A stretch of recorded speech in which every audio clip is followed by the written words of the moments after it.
contentos de tenerlos a ustedes acá. Les invitamos a asistir el día viernes 10 de mayo de 9 a 15 horas a las instalaciones de Radio Pichincha en La Mallorca, N24, 198 y Madrid, sector La Floresta. El Rinconcito de Pichincha es el espacio que Radio Pichincha ofrece a los emprendedores y emprendedoras. Bueno, empezamos no con buenas noticias. Lastimosamente hay una menor que está desaparecida. Ella fue reportada desaparecida el día de ayer, 6 de mayo de 2024, en el sector de El Tingo. Se trata de Tatiana Pachacama Quispe, Tatiana Yamile Pachacama Quispe. Recuerden que si tienen información pueden llamar al 1-800 delito, que es el 1-833-54-86. Ahí está la fotografía, 1-833-54-86. Es apenas una niña de colegio. Tatiana Yamile Pachacama Quispe desapareció el día de ayer, 6 de mayo de 2024, en El Tingo. Así es que, por favor, si usted tiene información, no dude en proporcionarla a las autoridades. 9:14. Bueno, el día de ayer, más de 2.4 millones de estudiantes y 113,000 docentes del régimen Costa Galápagos regresaron a las aulas este lunes 6 de mayo y bueno, hay un calendario escalonado para que ingresen durante todos estos días. El gobierno asegura, dicen ellos, que han hecho mantenimiento a los planteles, se han destinado más de 16 millones de dólares para el mantenimiento de infraestructura educativa y esto beneficiaría a 93,000 estudiantes de los más de 2.4 millones, ¿no? Adicional a los mantenimientos realizados, se efectúa la asignación de recursos para 58 instituciones educativas del régimen Costa con una inversión de cerca de 8 millones que beneficiarán a casi 14,000 estudiantes. Esto dice oficialmente el Ministerio de Educación sobre el programa de alimentación escolar.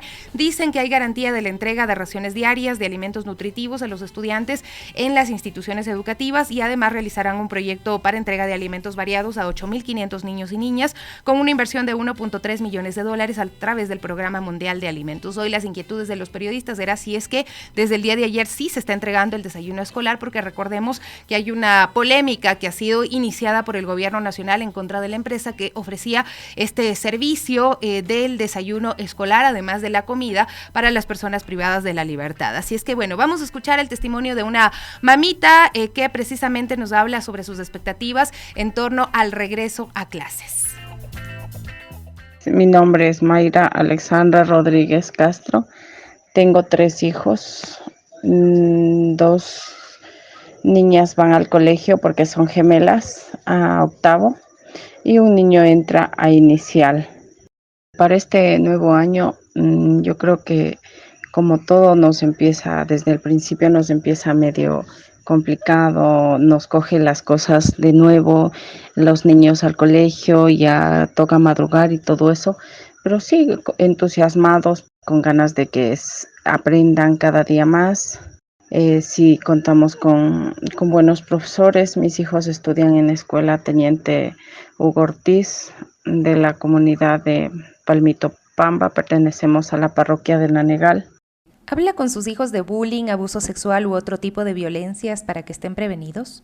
Sí, en todo momento. Siempre se les está previniendo de no confiar en nadie, en absolutamente nadie, ni de nada. Al pequeño enseñándole que sus partes íntimas no les puede topar nadie, siempre estamos pendientes en eso. Sin embargo, sí se escucha algún tipo de casos o algunas cosas aquí en el colegio, pero uno como padre también es responsable de enseñarles bien, de estar pendiente de los hijos, no muchas redes sociales para que estén los hijos más cuidados. Hoy fue la inauguración de la escuelita de aquí de Palmito y no nos han dicho ningún plan de seguridad absolutamente nada. No, solo lo que nosotros mismos nos toca estar teniendo cuidado con los niños, pero no un plan de seguridad de parte de ellos no nos han manifestado. Y pues sí, así nos decía la mamita, ¿no? Que estas eran las circunstancias que estaban enfrentando y también estamos a la expectativa de la entrega de material educativo y uniformes, que todavía el Ministerio de Educación no ha dado datos certeros. El año lectivo se desarrolla en 3 periodos académicos, cumpliendo 200 días laborables en el régimen escolar, así como el periodo de vacaciones interrumpidas, más bien de los docentes. Pero la UNE, que es lo que he dicho, que hay 400 planteles en Manabí que requieren una intervención en otras provincias como Napo. Ahí es escuelas afectadas por la época de lluvias y los datos de la Secretaría de Gestión de Riesgos detallan que hay 388 unidades educativas con daño funcional y 30 con daño estructural. ¿Y por qué dejaron de intervenir las escuelas? Bueno, recordarán el brillante plan de Guillermo Lasso de que los empresarios apadrinen las escuelas para deducir impuestos. No funcionó. El exministro de Educación, Daniel Calderón, había dicho que este concepto además le quitaba valor a lo que en realidad debería ser una intervención público-privada. Calderón dejó el ministerio y lo asumió Alegría Crespo, quien el día de ayer dijo que no importa que las escuelas estén en mal estado, no importa el lugar donde se brinden clases, que un buen profesor es bueno en cualquier espacio, desmereciendo estas preocupaciones de los padres. Nuevamente, Mayra nos cuenta pues cuál es precisamente su expectativa en torno a los establecimientos, a la infraestructura y también cuánto le está costando pues el tema de útiles escolares y uniformes. Nosotros estamos aquí en el campo, aquí en la escuela de Palmito Pamba, en la escuela Teniente Hugo Ortiz. Nos hace falta infraestructura y muchas cosas más. Nos falta áreas verdes, pero como son escuelas que están lejos de la ciudad, entonces no es diferente, no hay mucho apoyo. ¿Cuánto ha gastado o espera gastar en uniformes y listas escolares? ¿Los precios son iguales, mayores o menores que el año pasado? Este año para los 3 niños que ingresan a clases, unos 600 a $700 que me toca gastar porque son listas de útiles. Las listas de útiles también caras, los uniformes también, porque de parte del gobierno solo da un uniforme plomo, el resto nos toca comprar todo a nosotros. Es un gasto bien fuerte al principio de año. Todos los gastos son mucho mayores que el año anterior. Todo está más costoso. Los uniformes el año anterior tenían un costo y hoy día en la actualidad tienen un costo muchísimo más alto, como $3, $4 en cada uniforme, y eso ya va sumando. Dijo también Mayra es que le ha tocado endeudarse un poco, sus condiciones económicas le han permitido asumir ciertos gastos, pero ha tenido igual que endeudarse un poquito, me había dicho, para poder cubrir pues este dinero que en economías pequeñas, desembolsar $600 de golpe, pues puede desfinanciarlas, ¿no? Vamos a conectarnos con Julio Trujillo desde San Miguel de los Bancos para que nos cuente también pues cómo se ha iniciado el año lectivo en el noroccidente y cuáles son las expectativas también de los estudiantes y de los maestros, de lo que pudiste apreciar el día de ayer, querido Julio. ¿Cómo estás? Buenos días. Gracias por este contacto.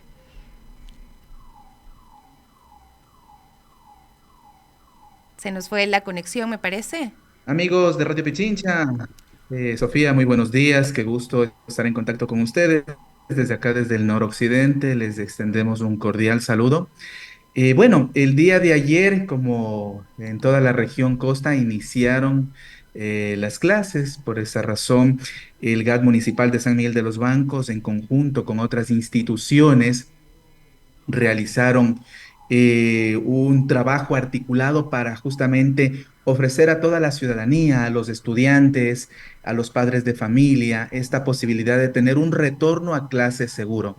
De esta manera es que se articularon trabajos con la Policía Nacional, con el Cuerpo de Bomberos, los mismos agentes municipales, esto articulado igualmente con el Distrito de Educación acá del noroccidente. Entonces, todo ha iniciado de manera adecuada según la planificación. Aquí en la cabecera cantonal de San Miguel de los Bancos tenemos aproximadamente 2.300 Uh-huh. estudiantes que iniciaron las clases en este nuevo periodo, ¿no? Esto considerando que San Miguel de los Bancos cuenta con un área rural bastante amplia. Así es. Las partes urbanas es justamente lo que corresponde a la cabecera cantonal y también lo que corresponde a la parroquia Mindo. Aparte de eso, tenemos aquí en San Miguel de los Bancos aproximadamente 28 unidades educativas entre escuelitas, unidocentes, rurales y todo lo demás, que esto alberga aproximadamente unos 4.300 estudiantes. Esto es lo que más o menos se vivió el día de ayer y se ha venido realizando de manera escalonada, ¿no? El día de ayer empezaron lo que son bachilleratos, lo que son desde octavos niveles de educación. Igual el día de hoy ya empezaron también otras instituciones, lo que son educación inicial. Entonces, de esta manera se ha venido trabajando con el fin de ofrecer a todos los estudiantes, a toda la ciudadanía, esta posibilidad de tener un ingreso a clases seguro que es muy valioso para la municipalidad y obviamente para las instituciones de aquí, de este sector. Bueno, Julio, precisamente eso es quizá el interés de los padres de familia y la principal preocupación, ¿no? Que los chicos vayan a clases seguros, pero además que los establecimientos educativos estén en buen estado. ¿Qué se conoce un poquito sobre la infraestructura de las escuelas? Tal vez tienes información sobre eso.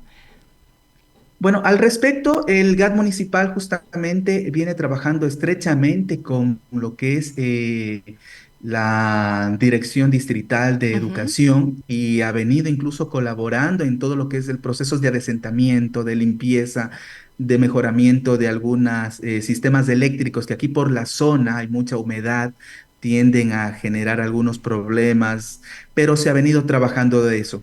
De ahí, hasta el momento no se conoce ninguna novedad o no se nos ha hecho conocer como institución sobre tal vez alguna calamidad fuerte que haya evitado que arranque de forma normal las clases. Hay que también tomar en cuenta que como se retrasó una semana el inicio de Ujú. clases, eso también creo que permitió que algún detalle que quizás quedó un poquito medio suelto pueda pulir y ya esté todo en orden para el inicio de esta semana.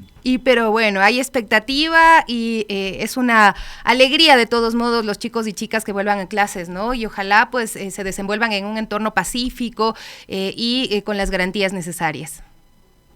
Por supuesto, considero que muchos niños ya estaban ansiosos de retornar a clases, habíamos también organizado talleres vacacionales, colonias y todo lo demás, pero ya los niños necesitan esta interacción del día a día para poder compartir con sus compañeritos, para poder tener ese hermoso que al fin de académica.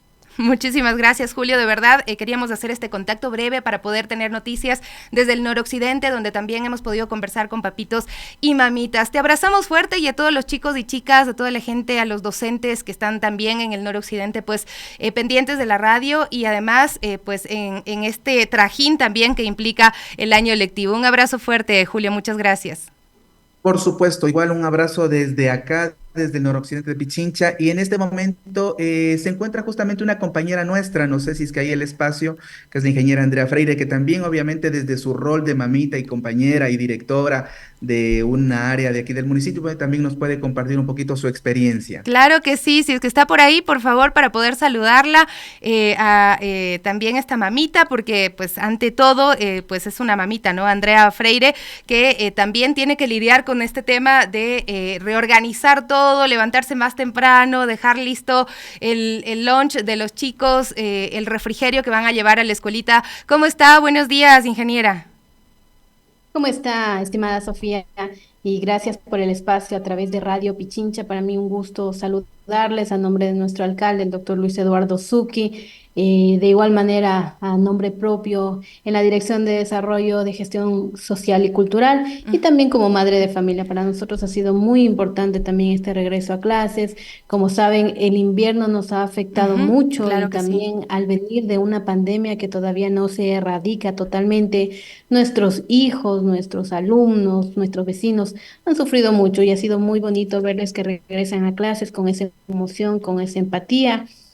Viendo como madre y viendo como parte de una institución ha sido muy difícil también. El Ujú. control vehicular en nuestra zona ha sido bastante duro últimamente con la caída del puente Lelia en la vía Loa Santo Domingo. Nos afectó a las vías del noroccidente de Pichincha. Ya este puente está habilitado, sin embargo, seguimos con secuelas tanto del invierno, seguimos con secuelas de la pandemia, pero a la vez contentos, estamos trabajando con nuestra coordinación de riesgos, con Policía Nacional, que obviamente nos desea Policía Nacional, con la falta de personal, a veces es imposible cubrir a todos los usuarios, estudiantes que llegan a la cabecera cantonal San Miguel de los Bancos de Eso, Bauces. ingeniera, porque hay muchos chicos que tienen que transitar un trayecto largo para poder llegar a los establecimientos educativos.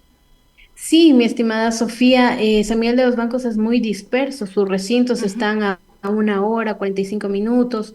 El más largo que tenemos Santa Rosa del Molaute, hora y media más o menos, Bernardo Valdivieso, y todos llegan a la cabecera cantonal. Estamos con el compromiso del control vehicular, tanto en la institución que tenemos aquí en la cabecera cantonal, donde tenemos 1.700 estudiantes de la Unidad Educativa San Miguel de los Bancos, la Escuelita San Patricio de Fe y Alegría, igual con 380 estudiantes, que es un afluente bastante grande en la cabecera Ujú, cantonal. Y si no nos unimos como institución, como padres de familia, y las instituciones de seguridad, se complica. Ha sido un plan piloto que ha hecho la municipalidad, de seguir trabajando, pero de ujú, ahondar acciones entre las instituciones con el control de la seguridad de niños. Como sabemos, estamos ujú. en un momento muy crítico en el país, y nuestro terminal provisional a las instituciones educativas está alrededor de unas 10 a 12 cuadras. Con el tema de la lluvia y la inseguridad, se ha tratado de que los buses les dejen cerca de las instituciones educativas, Claro. esperando que este año lectivo sea súper especial para ellos, que aprendan, que se Ujú. diviertan y sobre todo que estén seguros. Eso es lo más importante, y como madres y padres de familia, ¿no? Estamos muy pendientes de esto. Para finalizar, ingeniera, bueno, como madre, cuéntame un poquito brevemente cómo ha sido el tema de la lista de útiles. ¿Están más caros los útiles o no? Los uniformes, como madre, ¿cómo se asume esto en las economías familiares? Porque hace un ratito escuchábamos una mamita de Nanegal que nos decía que ha tenido, por ejemplo, que endeudarse, ¿no? Y a veces son estas realidades que ignoramos, y hablando específicamente de parroquias rurales, que en las que se les vuelve más difícil, ¿no? En estas pequeñas economías. La crisis económica que pasamos todos, que no es de ahora, y por el tema social también que vivimos, sí nos afecta un poco. No es porque tengamos un trabajo ya podemos brindarle todo a nuestros hijos. Claro que sí, en reuniones de familia decimos, hay que dejar hasta de comer, pero nosotros, nuestros hijos tienen que ir bien a la institución con uniformes, con lista de Ujú, útiles para poder aprender. El tema también de los costos, está medianamente aceptable para la canasta básica que tenemos ujú. ahora, para lo que se gana en las zonas rurales. Sí, los costos han subido, pero tenemos que hacer un esfuerzo por los niños. Ujú. Me da mucho pesar a veces que hay madres y padres de familia que se acercan a la institución también a solicitar al señor alcalde, aunque sea un cuaderno. Entonces estamos en esa gestión, de lo poquito que se pueda hacer para las personas que podamos apoyar. Claro que Sin sí. embargo, también es un deber como padres de familia proveer a nuestros hijos de lo aceptable, no de todo, pero de lo aceptable para que ellos puedan desarrollar sus Claro actividades que sí. escolares. Pero Sin bueno, embargo, también el veíamos costo unas está muy listas de fuerte, así útiles que que terminan siendo larguísimas, y que a veces uno no sabe si van a utilizar todo eso, y pues es algo de análisis todos los años. Ingeniero, un abrazo muy fuerte, muchísimas gracias por esta breve conexión. Nosotros acá seguimos pendientes y nos alegra poder conocer qué pasa también en el noroccidente, que ha iniciado clases el día de ayer, al igual que pues los niños y niñas de todo el régimen Costa y también Galápagos. Abrazos a ustedes, y pues estamos en contacto y pendientes. gracias, mi estimada Sofía, de San Miguel de los Bancos, un fuerte abrazo como parte de una institución y como mamita. Es duro Ujú. el ingreso a clases, pero también es confortante que nuestros hijos aprendan y sean mejores seres Ujú. humanos cada Por día. supuesto, Muchísimas gracias, muchísimas es gracias. excelente día. Y lo hablábamos y decíamos qué importante, además de hablar con ellos de abuso sexual, de hablar de bullying, de hablar de estos temas que implican las relaciones humanas y cómo nos cuidamos, nos protegemos y hacemos comunidad desde pequeños. 9:31, enseguida regresamos. Está Jonathan Báez con nosotros, ya economista, para hablar del costo de la vida en Ecuador, y este tema es uno de los que influye, ¿no? Cómo las familias se pueden desfinanciar y a veces se tienen que endeudar para poder cubrir una lista de útiles, los uniformes de sus hijos e hijas. Estamos de vuelta, y estábamos hablando del regreso a clases, hablábamos de los costos, los gastos en los que incurren los papitos, y Jonathan Báez está con nosotros precisamente para hablar como esto, de este tema desde el punto y desde el análisis económico, ¿no? Cómo nos desfinanciamos cuando pues tenemos que incurrir en estos gastos. $600 de golpe para una familia que no produce tanto, pues resulta muy complejo. Una mamita nos decía, con 3 hijos, más o menos eso es lo que ha tenido que gastar. ¿Cómo estás, Jonathan? Gracias por acompañarnos hoy. Buen día, mi ¡Qué querida Sofi. elegante! Siempre un gusto estar aquí. Uy, sí, son vicisitudes que pasan en la vida. Todo el mundo me pregunta por qué la situación de las elegancias no es tan feliz. Tengo un, un encuentro con la familia, pues cuando parte un ser querido. Ay, no, qué Entonces, fuerte. esas son las circunstancias, sí, sí. Pero creo que voy a venir más seguido con Terno para que no sea sorpresa cuando me vean así. Te abrazamos y nuestras condolencias también. Muchas Gracias gracias, por mi querida aceptar Sof. estar con nosotros aún en estas circunstancias, mi querido Jonathan. Estábamos hablando, escuchando a las mamitas, escuchando estas realidades y nos preguntamos sobre el costo de la vida en Ecuador y cómo la gente se está endeudando, ¿no? Porque para el inicio de clases nos dicen, nos toca endeudarnos y esto significa que además tienes que pagar intereses por algo que es un derecho, ¿no? La educación. Claro, a ver, me parece súper complejo este elemento porque, como bien se mencionaba o como la realidad se palpaba, no estaba escuchando un poco cómo se manifestaban los papitos, las mamitas, siempre es un gasto extra, ¿no? Para lo Ujú, cual pues también está contemplado dentro de los derechos laborales que exista un adicional, ¿no? Un ujú. ingreso adicional de esto, pero esto solo lo pueden cobrar las personas que tienen un trabajo de alguna manera que está, no voy a decir formal, porque la frontera formal y informal no se refiere a que uno esté afiliado o con un contrato. La frontera formal e informal son las personas que trabajan en un establecimiento sin RUC o con RUC. Entonces, no de esos términos, ¿no? Sino con un contrato, digamos, no precario, porque la precarización se entiende como una persona que está asegurada al IES y que tiene un contrato estable. Eso implica que tiene el acceso a estos beneficios laborales, ¿no? Nosotros varias investigaciones que hemos hecho dentro de el Instituto de Investigaciones Económicas de la Universidad Central, hemos encontrado que aproximadamente de la población ocupada, casi el 50% muestra algún nivel de precarización. Eso implica que no tiene alguna de esas condiciones importantes, ¿no? Eso quiere decir que estamos hablando de que las personas que pueden recibir un adicional para cubrir este gasto que implica el tema de la educación, claramente pues no asciende ni a la mitad de las personas ocupadas. Si es que eso lo hacemos en el global de las personas que trabajan, seguramente el porcentaje no llegará al 25%. Entonces, estamos hablando de una complejidad sumamente grande para las personas que buscan que sus hijos e hijas traten de alcanzar un elemento fundamental para tratar de movilizarse socialmente, como es la educación. Y claro, el gran problema también es que uno piensa siempre del lado de las carencias, ¿no? En ese sentido, pues nosotros vemos cómo hay personas que no logran acceder, pues, a estos lugares de trabajo, porque hay un acaparamiento de oportunidades también ahí. Por ejemplo, ahora vemos en el gobierno, ¿no? Cómo están las familias, los hijos, las hijas que quieren hacerles canciller y cambian las leyes de la República. ¿Cuándo Ujú. para un papito, una mamita de a pie que tiene tres guaguas va a funcionar esto? Entonces, frente a esta situación, vemos cómo el Estado es fundamental para cubrir este egreso que tienen las familias, ¿no? Eso se llama salario secundario. Por ejemplo, si es que yo tengo que pagar la lista de útiles, quiere decir que yo tengo que gastar un poco más en la educación de mis guaguas.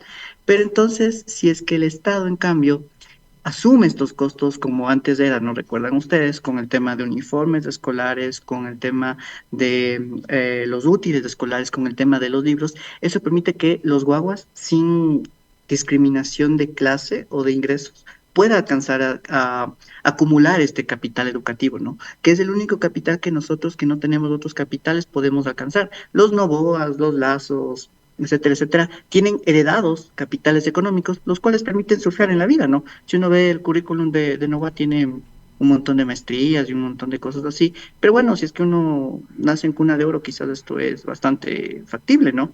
Pero en cambio para personas que tal vez no han acabado la escuelita y sueñan con que sus hijos e hijas acaben la escuelita, es un poco más duro y más grave.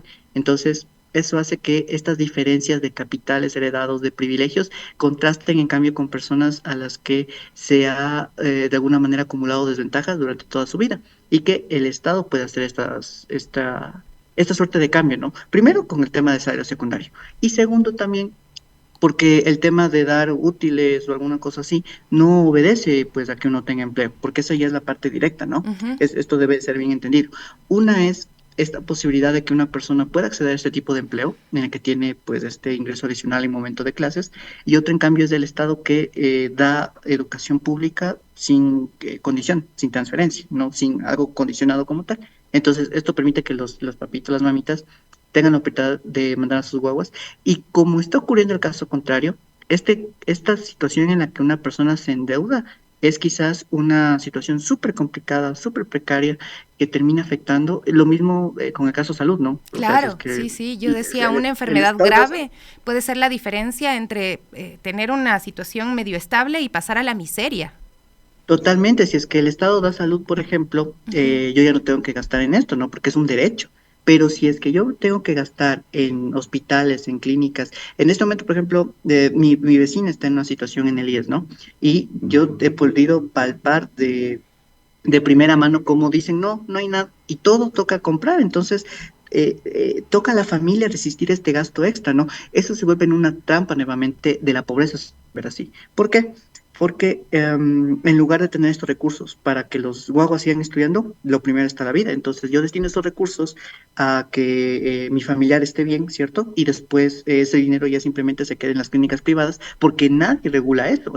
En la pandemia todos vimos cómo cobraban cifras exorbitantes y al final de cuentas terminaban pues tal vez las personas falleciendo, pero eso sí, la familia con las deudas. Entonces, como decía, este es el caso súper precario, pero hay todavía más precarización, porque puede ser que la familia simplemente decida, no me alcanza, tengo que sacar a Ujú. guagua de la escuela. Y eso convierte un foco para que después las bandas, estos grupos, ¿no? Que se dedican a delinquir, vean a una persona que está en una situación en la que no estudia, no hay trabajo tampoco, es un guagua aparte, y pues eso se vuelve un foco en el que se puede reclutar a guaguas de niños que terminan después cometiendo actos delictivos, y claro, después la justicia punitiva llega y en lugar de pensar que es un problema de desigualdad, de pobreza, de estructura, dice, no, es que esta persona decidió delinquir. Entonces, esto se vuelve complejo porque después eso cala en la sociedad y cuando un menor comete algún crimen, y este crimen es súper como espeluznante, ¿no? Incluso con pérdidas de vida, inmediatamente esto quiere de alguna manera proclamar que debe haberse punitivización e incluso que después las penas de muerte deben aplicarse y que las penas de muerte deben Ujú. aplicarse a los niños también. Entonces, Sin es una situación asumir la súper responsabilidad del compleja. Estado, ¿no? Sin asumir que todos Claro. como sociedad pues también somos responsables. Como sociedad somos responsables de un pacto social, ¿no? El Ujú. pacto social viene dado por el lado de, a ver, todos aportamos y todos mandamos. Pero en el gobierno de Novoa esto no se ha visto, porque la primera ley que manda es para quitar impuestos a los más ricos. O sea, un microempresario nunca se va a poner una zona franca, una empresa, o sea, jamás. Esto es inconcebible. Quien puede deber al SRI también son las personas que tienen plata, pues para pagar abogados, para pagar contadores. Uno le bloquea la cuenta nomás y ya no puede hacer nada, toca pagar lo que Ujú. es. Eh, entonces era un recorte de impuestos a la riqueza, pero eso sí, a nosotros sí nos subieron el IVA. Es decir, a nosotros nos mermaron nuestro poder adquisitivo vía subirnos el IVA con recursos que el Estado no es que va a invertir en salud y educación, lo más probable es que haga un pago de deuda externa, con lo cual termina siendo a los tenedores de deuda que son ricos todavía más ricos. Entonces, todo esto construye esta situación súper compleja en el que nos quitan este poder adquisitivo. Pero el otro lado también viene por el lado de, revisando un poco lo que me comentaba Sofi sobre el tema que íbamos a tratar el día de hoy, estaba checando las cifras de la canasta básica y recordarán ustedes que en el gobierno de Guillermo Lazo se aumentó $50 el salario mínimo, ¿no? Ujú. Entonces, bueno, la forma en la que calculan qué tanto una persona accede o no a la canasta básica es multiplicar 1.6 por el salario mínimo. Y ahí se dice que se tiene. Bueno, primera cosa importante que hay que recalcar siempre es que ese es el deber ser, pero no todos ganan un salario básico. De esa manera, el promedio de ingresos más o menos a marzo de 2024 fluctúa en un 379 Así es. dólares. Ujú. Entonces, esto casi solo alcanza para pagar el 47% de una canasta básica. La primera Pero cosa el importante. INEX siempre dice que nos queda sobrando. No, es porque sí habla del excedente, pero es porque multiplica por 1.6, Claro, pero sí, asume eso es todo.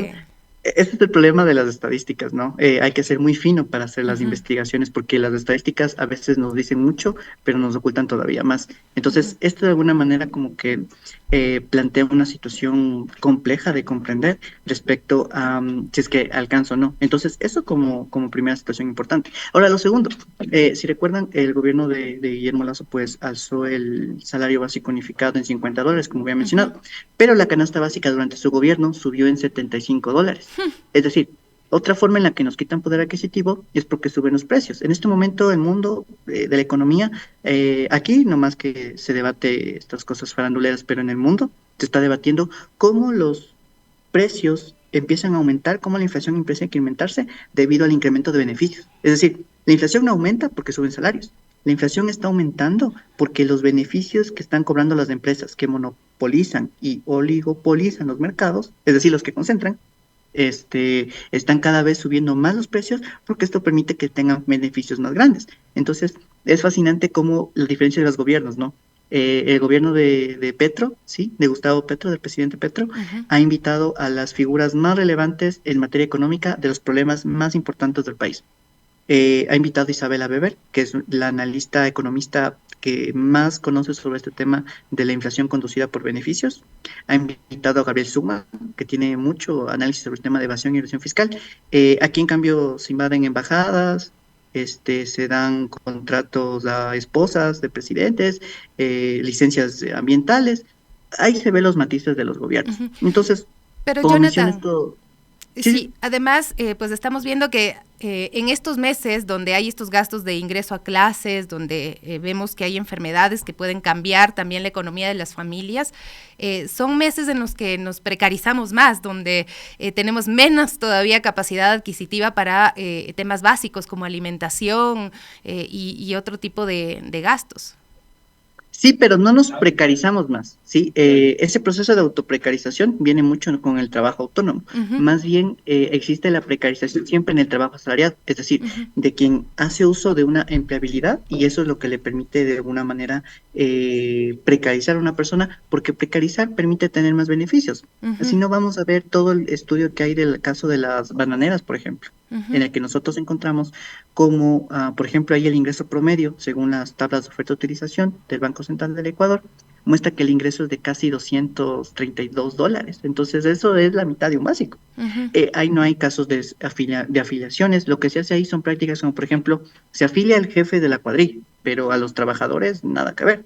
Entonces, siempre es un ente que está precarizando. Y más bien, si se desea hablar de términos de autoexplotación, quizás eso se refiere al trabajo autónomo, pero el trabajo autónomo tiene una relación más bien con una situación en la que no hay trabajo, y como no hay trabajo, hay que crear una propia fuente de trabajo, y uno se termina explotando a sí mismo con largas jornadas de trabajo. Creo que me refería más a que nos empobrecemos.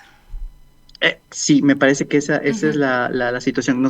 Tenemos una restricción presupuestaria fundamental, pero nuevamente repito, esto pasa por muchas cosas, pero uno de los factores fundamentales es cómo el Estado equilibra estas cargas. Entonces, cuando no hay un Estado que esté permeando en materia de educación, de salud, claramente este salario secundario, ¿no?, que nos puede de alguna manera beneficiar para afrontar estos shocks de enfermedad, de salud, alguna cosa así, no se componen. Entonces, esto básicamente merma la capacidad de las personas. Y otro tema importante ahí tiene que ver con qué tanto se genera el tema del ahorro, pero ojo, aquí estaba pensando en eso.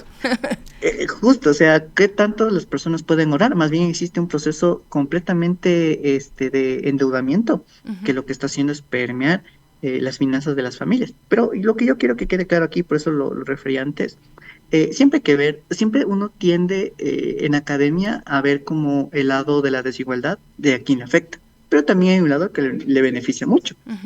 Mientras teníamos ingresos promedio de $399, hay ingresos de las élites económicas, las que más ganan en el país, según el último dato, que es cierto, el Servicio de Rentas Internas no ha actualizado desde hace como 3 años, seguimos esperando para ver qué ha pasado.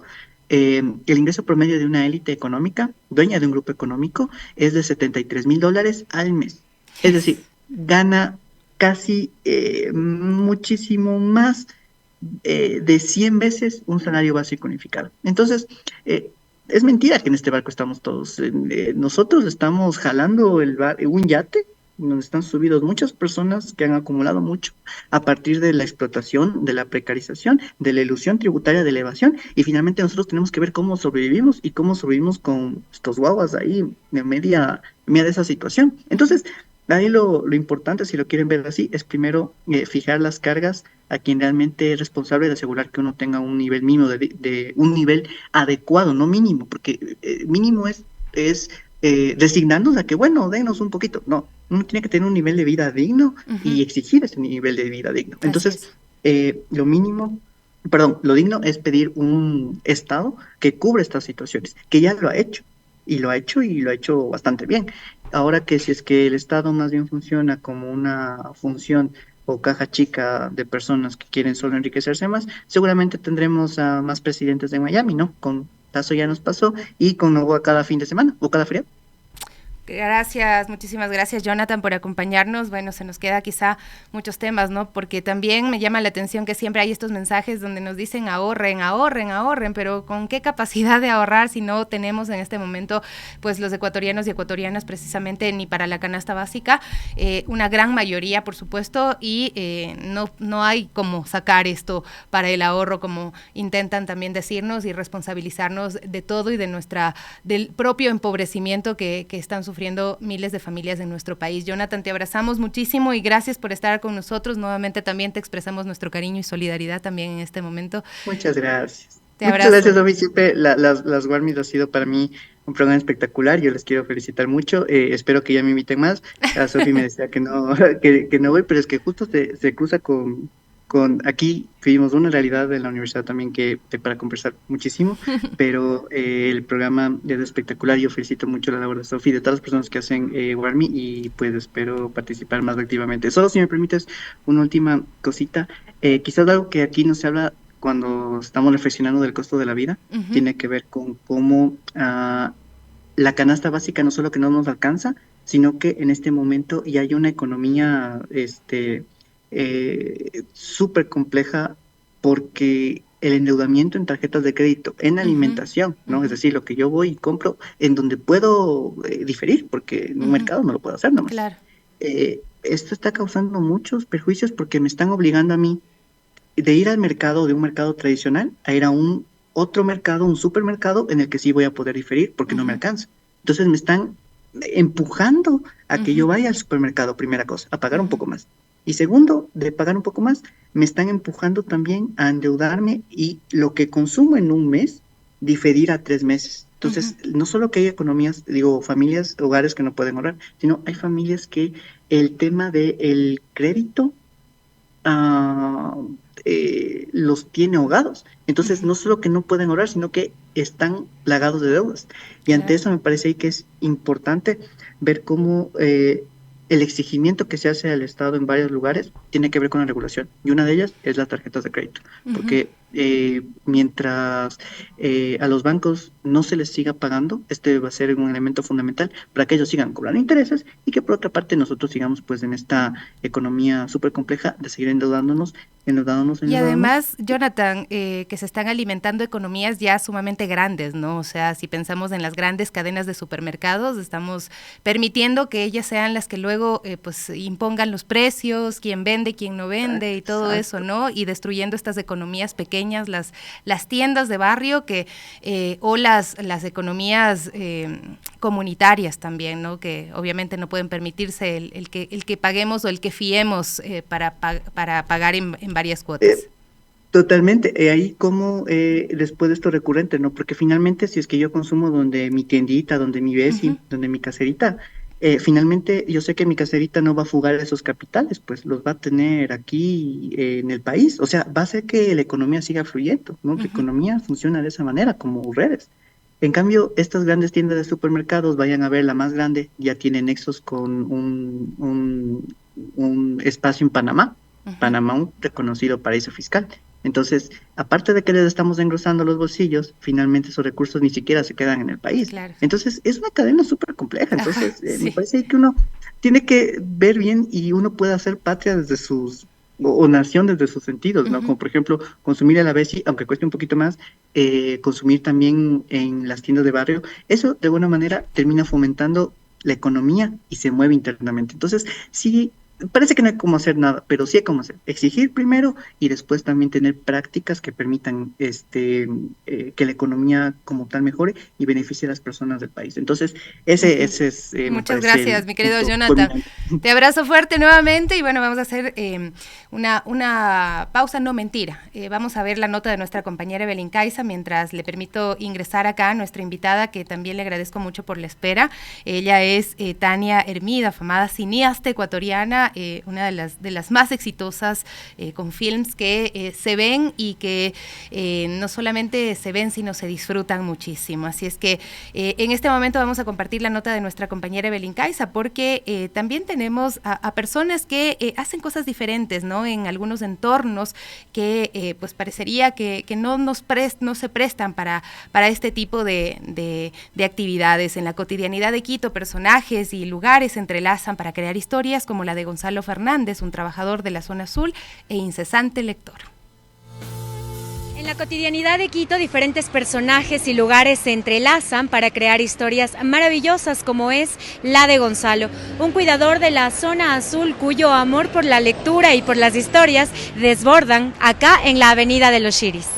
Aunque dice no creer en el amor, el texto que más le ha gustado es Amor en tiempos de cólera del Nobel de Literatura Gabriel García Márquez, cuya esencia rinde tributo a este sentimiento. Terminó la novela como yo quería, terminaron los dos juntos.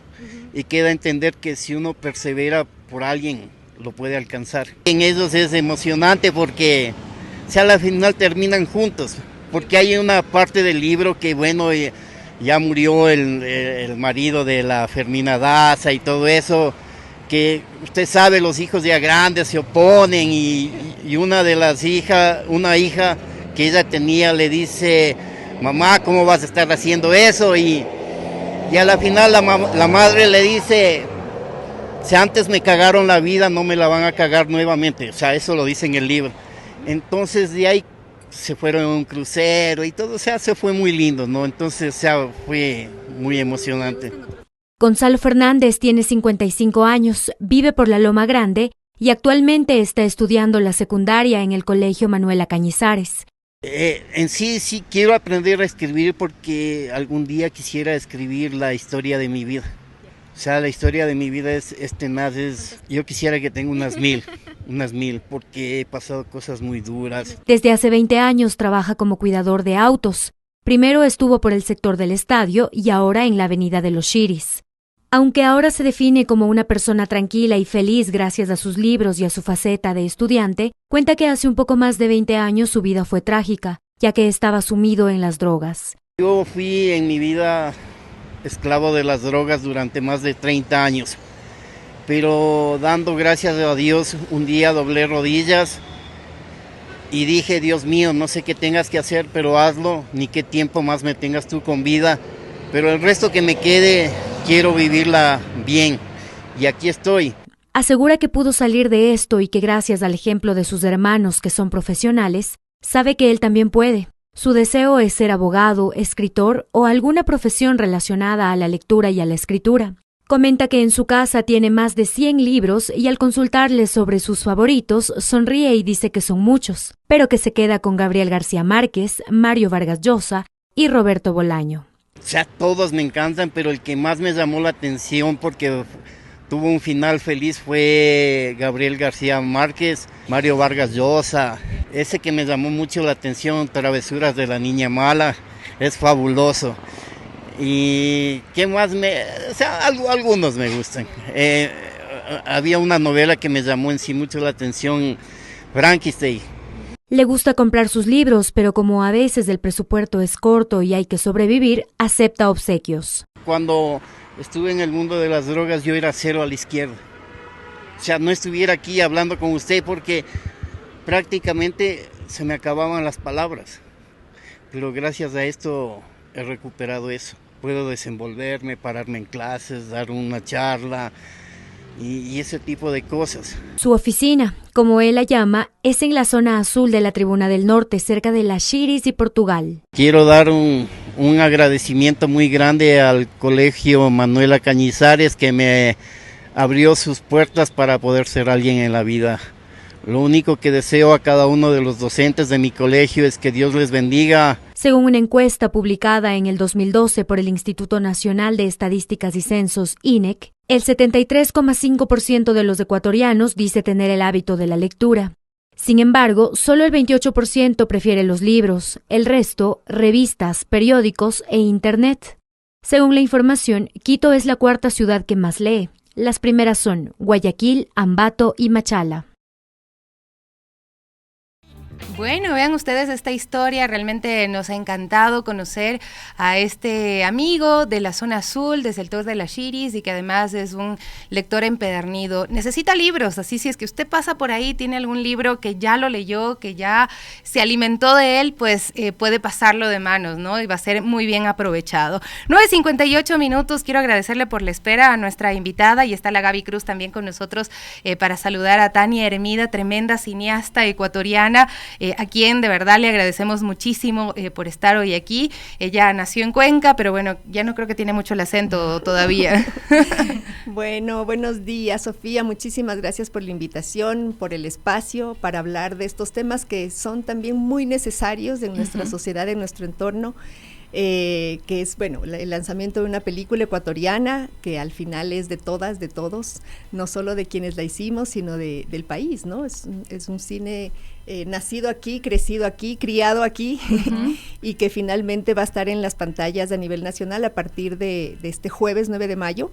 Ya se estrena a nivel nacional. Se estrena a nivel nacional este jueves 9 de mayo, estamos súper contentos porque para mí como guionista, directora, pues el momento de mostrar la película al público es el momento en el que la película realmente nace, ¿no? Ese es el momento en el que deja de ser mía o nuestra, de quienes la hicimos, y pasa a ser ya del público y de cada una de las personas que la vea, la escuche y la abrace, ¿no? Así que este es un día muy especial, un momento muy especial. La película tuvo su estreno internacional el sábado 27 de abril, hace nada, en el Festival Internacional de San Francisco. Y fue una ocasión muy cálida, muy bella, fue muy emocionante. Siempre es emocionante ver que las películas que uno hace aquí, como de la propia entraña y en el propio entorno geográfico, cultural, tienen un eco en todas partes, ¿no? Y siempre es muy bello también, y nos pasa mucho, sobre todo cuando vamos a presentar las películas en Europa o en Estados Unidos, que en el público siempre hay migrantes ecuatorianas y ecuatorianos que van a ver la película, que se emocionan de ver sus paisajes, sus entornos, y unas historias que les apelan, ¿no? Que les convocan. Así Tania, que estoy muy contenta. Justamente iba a decir, tenemos, bueno, quienes las hemos visto, ¿no? Las películas de Tania, como Qué tan lejos y En el nombre de la hija. Bueno, esto también nos llama mucho la atención porque son historias de acá, ¿no? Como tú lo dices, historias ecuatorianas y las locaciones de acá, que eso también nos llena mucho, es muy rico. Y ahora la invención de las especies, que bueno, ustedes ya, para que sepan, esto se va a dar las locaciones en las Islas Galápagos, ¿no? Maravilloso, porque además las Islas Encantadas encantan en todo el mundo, en todas partes del mundo. ¿Cómo nació esta idea, Tania, de esta historia? Que nos cuentes también, no obviamente todo para dejarlo ahí en spoilers, exacto, pero sí, para que sepan de qué se va a tratar, y bueno, también tu experiencia ya de trabajar con estos actores, ¿no? Que hay que decirlo, son actores jóvenes. ¿Cómo es esta experiencia? Cuéntanos un poco, Tania. Bueno, sí, la idea de filmar en las Galápagos nació en realidad cuando yo había hecho mi primera película, Qué tan lejos, y me invitaron a pasar un fin de año en Isabela. Y a partir de ahí empezó esta tentación terrible, digo terrible porque fue un esfuerzo descomunal filmar en las Galápagos, pero una tentación muy grande de filmar en las islas, justamente porque siempre hemos visto a las islas o como un objeto de estudio científico o como un paisaje de contemplación turística o de la naturaleza. Y a mí el giro que me dio esa visita fue, yo quisiera convertir estos paisajes, estas criaturas, en personajes de una historia de ficción. Porque bueno, como guionista y directora creo profundamente que la ficción es la que nos permite realmente atravesar ciertas preguntas vitales acompañados de personajes que transitan por esas situaciones. ¿Y cuáles son esas preguntas vitales que se hacen estos niños, estas niñas? Porque además, tanto en El nombre de la hija como en este film, me parece que están esas preguntas muy marcadas. Sí. Sí, así es. En realidad, bueno, mi amiga Fernanda Restrepo, que fue una de las primeras personas que leyó el guión, me dijo desde el principio: Tania, este guión de La invención de las especies es la tercera parte de una trilogía. Tú aquí estás contando de alguna manera lo mismo que hiciste con Qué tan lejos y con El nombre de la hija. Y ya mirándolo, en realidad con la pequeña distancia que da ser ya espectadora de la película y ya no estar en el meollo, efectivamente en mis 3 películas se repiten ciertos personajes, ciertas situaciones, y sobre todo el viaje de la protagonista se parece mucho, ¿no? En las 3 películas hay un viaje de transformación, un viaje de crecimiento, un viaje de maduración, en donde las protagonistas, en este caso una adolescente que la interpreta una joven actriz cuencana que se llama Ana María Carrión. Ya.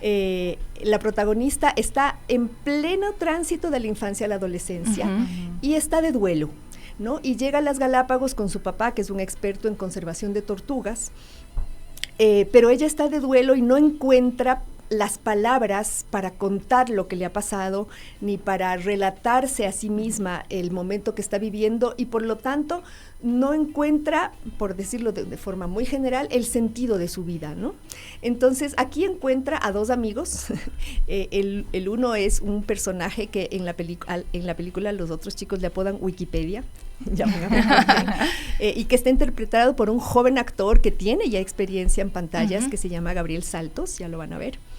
Y con otro chico que es isleño y que hicimos casting en Isabela para encontrarlo, de modo que Giancarlo Cabrera, que es el tercero de este trío de adolescentes, es galapagueño, es surfista. Y debe haber sido también una experiencia interesante en Galápagos, pues saber que uno de sus jóvenes va a estar en una película. Están muy expectantes y nosotros vamos a ir a mostrar la película en Isabela justamente el 16 de mayo.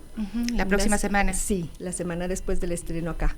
Entonces, claro, estos 3 protagonistas, estos amigos, junto con otro personaje que está interpretado por Pancho Aguirre, que fue quien interpretó Jesús en Qué tan lejos y quien interpretó al tío loco en El nombre de la hija. Es el Pancho, no le reconocí.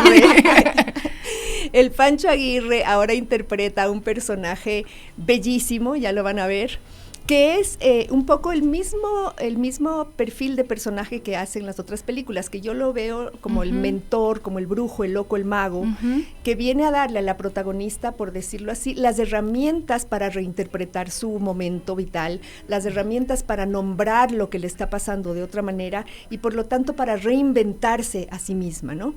Entonces, en ese sentido, mis 3 películas se parecen mucho, ¿no? Hay este personaje que es el Pancho, hay una protagonista en viaje de crecimiento, hay una historia de amistad, una historia de amistad como ese abrazo que viene una vez que uno se atreve a nombrar lo innombrable o a contar lo que le está pasando a una persona que en principio es extraña o incluso antagónica, pero que luego desde su alma es capaz de abrazar ese momento. Que permite romper el silencio, ¿no? Esos silencios que incomodan. Sobre todo que, bueno, para mí la obsesión de mi escritura siempre es el poder de la palabra, el poder de la palabra. Entonces, todo en mis 3 películas en realidad gira en torno a eso, ¿no?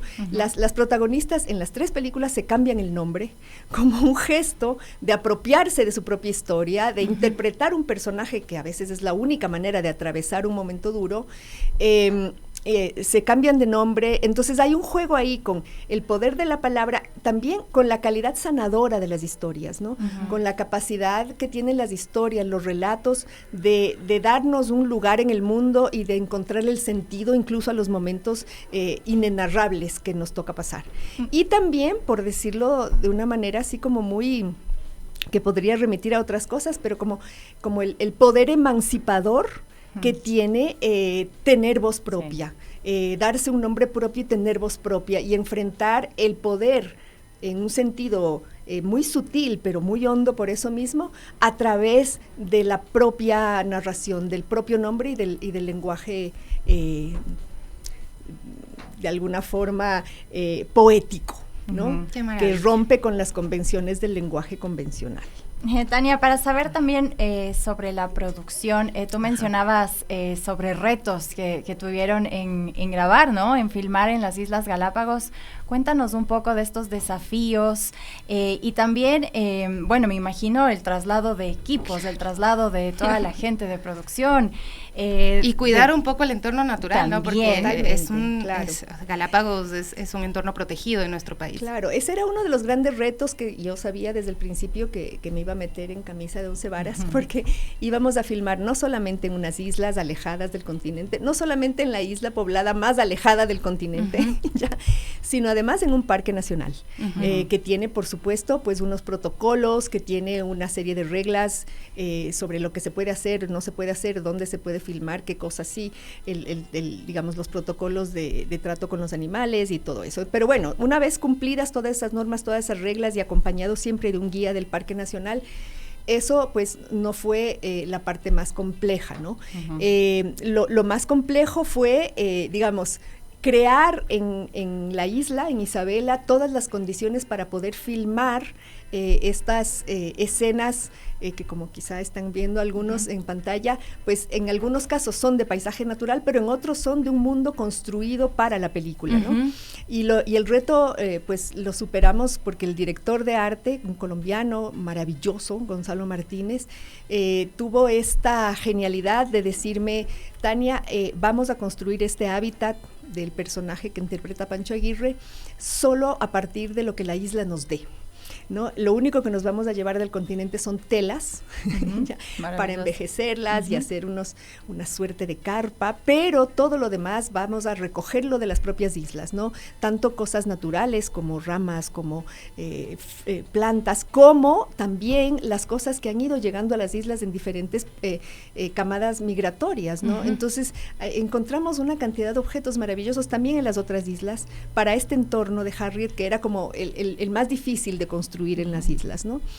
Y bueno, lo logramos y yo estoy muy contenta con el resultado, la verdad. Además estoy contenta con el resultado en todo sentido. Creo que el talento del director de fotografía, Tomás Astudillo, del sonidista director, Raimi Morales, de Juan José Luzuriaga, que hizo la banda sonora, de Ulises Hernández, que es el compositor de la música original, de Cayo Hidalgo, que fue la ambientadora de la película, del asistente de dirección, o sea, es un equipo talentosísimo, en algunos casos de gente de mi generación con los que yo ya había trabajado en mis dos películas anteriores, nuestro famoso Rambo, que es Jimmy Pazmiño, que es el jefe de iluminación, que inventa la luz ahí donde vaya, y otros colegas que trabajaron conmigo en otras pelis. Luego con la nueva generación de cineastas, ¿no? Hay una nueva generación de cineastas y fue muy bello trabajar ya con ellos. Y luego hay una tercera generación que ya son mis alumnos recién graduados de la Universidad de las Artes de Guayaquil.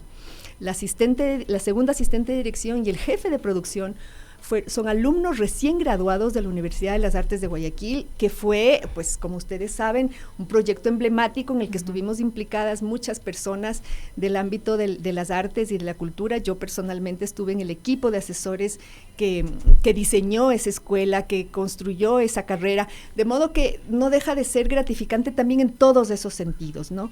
De ver que hay ya los primeros resultados de ese gran esfuerzo nacional que supuso crear una universidad específicamente de artes. Aunque ha tenido que enfrentar alguna que otra dificultad después de ese arranque. Como todas las universidades públicas del país. Es. Pero bueno, a mí, si me permiten hablar de un tema que me gusta mucho colocar sobre el tapete, esta película y ninguna otra de las películas ecuatorianas que se están mostrando no fuese posible si es que no hubiese sido posible otra vez mantener en el tiempo la política pública de fomento a la producción que logramos crear entre el 2007 y el 2017, ¿no?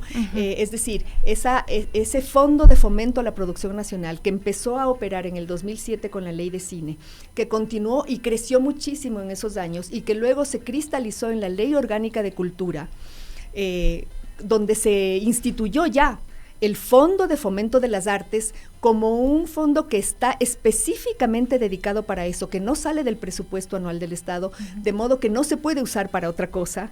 Eso ha permitido que, a pesar de todas las dificultades que ha tenido el país en estos años, el fondo se siga convocando año tras año. El año 2022 fue el único año, después de 15 años de fomento público, en donde no se convocó fondo para el cine y el audiovisual. Y bueno, pues hicimos toda la bulla que fue necesaria y posible, pero eso fue el único año. El resto de años se ha seguido convocando, y se ha seguido convocando con las normas que establece la ley, es decir, con jurados externos, en muchos casos extranjeros, para que no haya vías que puedan distorsionar los resultados, y ha seguido con esfuerzo, a veces con presión, el país pagando su cuota a Ibermedia, que también es otro de los compromisos que adquiere una vez que está en el programa de financiamiento iberoamericano, y eso ha permitido que nosotros podamos hacer esta película. Claro, es decir, esta es una película que por concurso público siempre, y eso a mí me encanta decirlo, porque eso es lo que logramos instituir con mucho esfuerzo, obtuvo ayuda para el desarrollo, obtuvo ayuda para el rodaje y obtuvo ayuda para la postproducción y obtuvo el fondo Ibermedia. Esos fondos nunca son suficientes. Claro. De todas maneras, como productoras tenemos que hacer una inversión importante, pero no hubiese sido posible hacerla sin política pública de fomento. Eso lo estábamos hablando incluso antes también cuando hablábamos con Jonathan sobre el costo de la vida en Ecuador y esta necesidad de que el Estado asuma la responsabilidad, ¿no? Con esto que da bienestar a una población, el tener su propio cine, el poder contar sus propias historias, el mostrar sus propios paisajes, ¿no? Y además, bueno, las películas de Tania Hermida han sido nombradas y muy exitosas a nivel nacional, pero también a nivel internacional.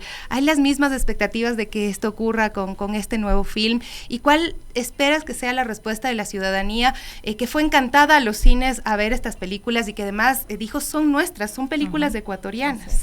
Bueno, el lanzamiento de una película es siempre un momento de mucha incertidumbre, ¿no? Es el momento en donde uno finalmente agarra el barquito construido con mucho esfuerzo y con muchas personas y lo lanza al mar a ver y viaja solo, y a partir de ese momento ya no es de uno la película, sino es del público, ¿no? Y en ese sentido, pues yo soy una convencida de que las películas, los libros, la música son entes vivos, ¿no? De modo que solamente existen en el momento en que hay una espectadora o un espectador que los recibe, mientras tanto no existen.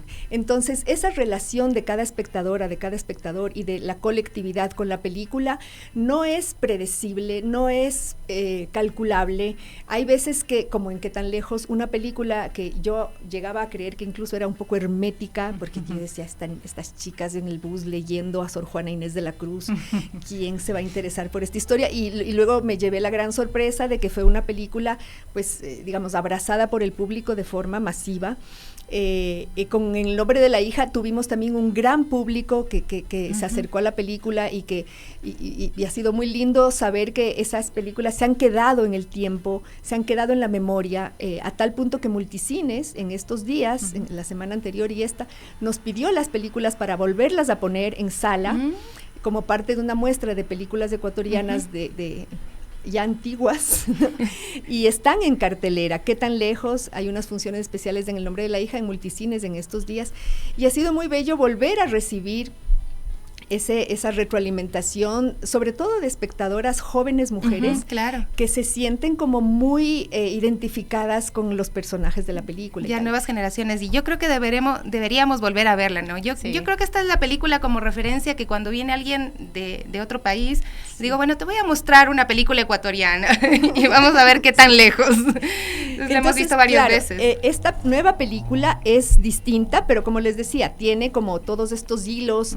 y estos vasos comunicantes muy hondos con las otras dos, pero es una película distinta, como no puede ser de otra manera, que de alguna manera invita a una pausa, invita a un detenerse, a un contemplar la vida de otra manera, a un silencio también, que nos permita como alejarnos al menos por 91 minutos del gran ruido en el que estamos viviendo y volver a eso tan elemental como es el poder nombrar lo que nos sucede con palabras propias, ¿no?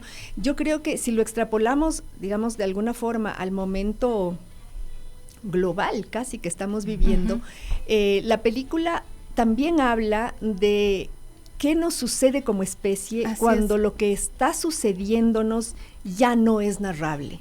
ya no tiene nombre, ya no alcanzamos a articular un relato coherente de lo que está pasando y por lo tanto ya no alcanzamos a articular un relato que nos dé un sentido para la vida individual y colectiva. Y yo creo que eso estamos viviendo ahora, no solamente como país, como región y como especie. Sí, ¿no? Estamos enfrentando varios genocidios al mismo tiempo, ¿no? Estamos enfrentando un momento que pareciera innombrable ya, que ya no hubiese palabras para explicarlo y menos para darle sentido, ¿no? Entonces, obviamente, la película no trata de todos estos conflictos, claro. La película se centra en el drama íntimo de una niña que está de duelo, pero sí tiene que ver con la narración como una estrategia de sobrevivencia. Claro, porque ella se reconoce como una especie que pertenece a una especie animal, ¿no? Exacto, es un poco este descubrimiento de saber que somos una especie animal, y ella se reconoce como especie animal, se identifica con las iguanas, ¿ya? En el sentido de que las iguanas terrestres tuvieron que mutar para poder sobrevivir en iguanas marinas, porque no había alimento en la roca volcánica y tuvieron que meterse en las profundidades. Y esa es como la metáfora que la niña pesca para darse cuenta que si no muta, no va a sobrevivir. Y esa mutación, en el caso de ella, consiste en ser capaz de articular las palabras para narrar lo que le ha pasado y para prefigurarse un sentido de la vida hacia el futuro. Y tiene mucho humor también esta película. Tiene algo de humor. Mis películas siempre tienen ahí sus toques, ¿no? Sí, nos encanta. Tiene sus toques, pero no es una comedia, Da ¿no? muchísima curiosidad, la verdad, todo lo que Tania nos ha contado el día de hoy. Sí, de seguro la vamos a ir a ver. Qué y bueno, y que aprovechen también que están las otras películas en cartelera, como lo mencionó Tania, es como una trilogía por ahí, que ustedes pueden llevarse estos detalles, estos hilos conductores, y será maravilloso también, Tania, ver este nuevo filme en nuestros cines, y sin duda también será a nivel internacional. Muchísimas gracias, Tania Hermida, por contarnos sobre este nuevo filme, La invención de las especies, y me quedo mucho con lo que mencionaste de que somos nosotros quienes le damos vida después a este filme. Así que los invitamos a que vayan. Gracias. Gracias por el espacio, y como dije, la película ya es de ustedes. Muchísimas gracias, ¿no? De verdad que la acogemos porque tenemos grandes expectativas, porque las dos películas previas también nos dejaron muchísimo, ¿no? Nos dejaron muchas reflexiones, muchas risas, muchas imágenes también, ¿no? Que se nos vienen constantemente a la cabeza, y a pesar de eso no le reconocí al Pancho Aguirre. Es que ahora tiene un personaje diferente. Me costó reconocerle, ya pero lo verán. Sí había dicho, bueno, este personaje sí se relacionaba con el Pancho Aguirre, pero no me di cuenta que era el Pancho Aguirre, ¿no? Así mismísimo. Es que de verdad que es un tesoro el poder tener estas películas y este trabajo también de tantas personas, pues dirigidas por Tania Hermida, una gran cineasta ecuatoriana, de origen cuencano, pero que el acento ya se nos va quitando. Yo también soy de Azuay, de Cañar, pero el acento también se me va por ahí. Somos vecinas, paisanas, qué belleza. Hay muchas historias, mucho que contar de nuestros rincones mágicos que tiene el país. 10:21, me dice el abuelito que tenemos que irnos a una pausa. Muchas gracias por estar con nosotros, y a Tania también, por supuesto. Qué felicidad haber tenido acá en los estudios de las Guarmis de Radio Pichincha a Tania Hermida. La admiramos y la queremos muchísimo, tenemos que decirlo, confesarlo acá para nuestra audiencia que está también siguiendo nuestro programa. Pero ya nos tenemos que despedir, lo vamos a hacer con una última noticia. Así es, y bueno, hay que mencionar que el presidente del Consejo Directivo del IES, Eduardo Peña, informó que para evitar la fuga del personal de salud a clínicas privadas en horario de trabajo se incorporará un sistema de control robótico para agendamiento de citas médicas. Así es, ha explicado que se trata de un sistema de Google que se encargará de leer toda la infraestructura de salud del IES, los pacientes y médicos disponibles para agendar por especialidad. Estará vigente desde el 15 de julio de 2024. El titular del IES detalló que el robot agendará 4 citas por hora durante las 8 horas laborables de los médicos disponibles de manera consecutiva. La pregunta es si los médicos dan 8 horas de citas. La verdad no es así, porque tienen horarios también de cirugías, entre otras cosas, y pues ellos entiendo que disponen cuántos turnos pues se dan a la semana para sus pacientes. Y bueno, sí reconocen que si se satura la infraestructura, pues ahí sí van a empezar a derivar, pero no antes de eso. Y bueno, también Peña indicó que en los hospitales y centros de salud del IES se brinda alrededor de 16 millones de atenciones anuales entre afiliados, cónyuges e hijos, y hasta el 2017 la infraestructura permitía atender un 82% de ese número. En el 2023 alcanzó apenas el 60% y el resto derivado a casas de salud. ¿Cuál será el motivo privadas, para que haya descendido del 82% de atenciones al 60%? Ah, vaya usted a saber quiénes se han beneficiado de esta imposibilidad del IES de prestar estos servicios. Ya nos despedimos, 10:26, amigos, amigas, les enviamos un abrazo súper fuerte. Volvemos mañana con más de Las Guarnis.